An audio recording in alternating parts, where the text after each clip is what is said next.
Hi there, Sandra here. Glad you could join me today for this card tutorial. I have designed a file which should theoretically be nice and easy to put together, but should look pretty good nonetheless. The first step of this are these 3 pieces here, and I've cut them out in white card, and I'm going to put some glue over these letters. Now this glue is a zig 2-way glue, which means that it dries tacky, and it's quite convenient to have it in pen form for this. So the next thing I have is my card base. Now the one thing that I did notice when I actually looked at this after it's cut out is that I put the window on a side which is going to be joined. Now if I had a really big piece of paper I wouldn't have had to do a join, but this was going to be a rather long piece, as you can see, and I needed the join. It probably isn't going to make a great deal of difference, but make sure that if you do join things like this, you put the tab side underneath, so on the wrong side of your card rather than on the right side. With this, it's black, it wouldn't make a lot of odds. I've put some very thin double-sided tape around the window here, and I'm going to remove the backing. And I'm going to put a little piece of clear plastic here. This one is a very thin one. You can use a thicker one if you want to give it more stability.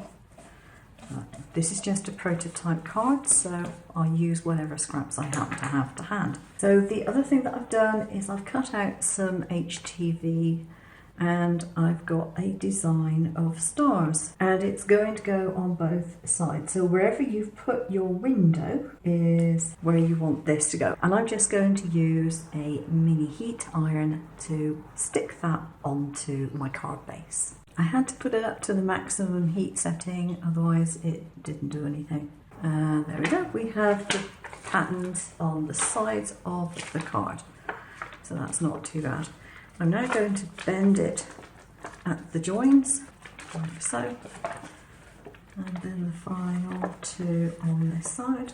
But because black card is prone to marking, I'm going to get something to put over the top. I've got a piece of acetate that'll do. It's prone to marking when you do a bone fold on black, so I don't want to do it directly on the card itself. Over it we have a nicely creased card base, and that eventually will go in like so, but it will fold down flat to be posted. And what I'm going to do is put some gold and silver and bronze foil on them. Now with this card, it's important to note that the birthday one goes at the front, the 18th is in the middle, and the happy is at the back. That is the way they have been designed, and they are layered in that way deliberately so that you'll get to see all 3 pieces. That makes sense, doesn't it? So if you're doing various colours of foil, and I've got these things here, you want to plan which one you want to go next to the other.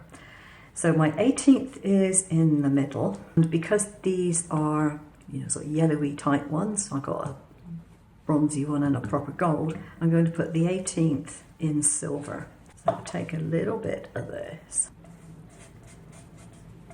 We need to put these inside. Now they've got score lines in them, and I've actually done these as dash lines because it makes it fold very easily, and it's very obvious where it does have to fold. So if we open this up, what we want to do is to put these in order in here.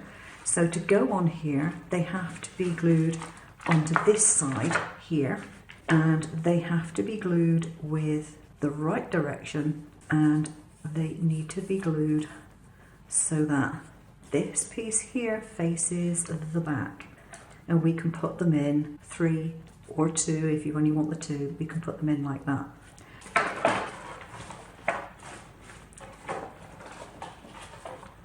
So this is going to go like so. Now the way you get it level on this side is actually pretty easy. What you do is you have it flat. You should be able to fold all these down, put the glue on, and then fold this over the top.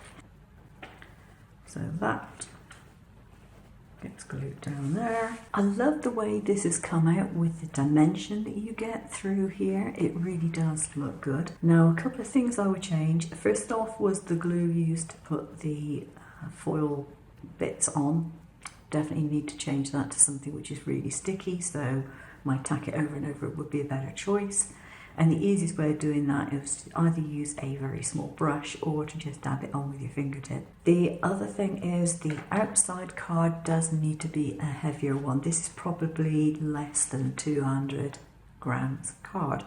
So this isn't ideally suited for it, but it's fine for a prototype. These are a fun way of adding decorations. So if you've got little bits of leftover HTV or the normal sticky back vinyl in different colours, you can use up little bits that you wouldn't use for anything else, and it means there's less waste, which is great. And the other thing is, if you wanted to create even more impact, you could vary the colour of the card from the front to the back as well. So for example, you could have pattern cards in there, you can have different colours, or you could just frame the actual windows, and that will give it a little bit of extra oomph as well. But yeah, in general, I'm happy with the way that has turned out. It's really quite nice. It's a modern card. It's suitable for the guys as well as the girls, because with the girls you can jazz it up a bit more if you want to, make it pretty. But this is quite a nice one, I think, for the guys, because they tend to miss out on the really fun types of cards, and this one is a little bit different. They're not likely to get 2 of these in the post. Okay, that's it for today. Thanks for watching. I'll see you soon. Take care now.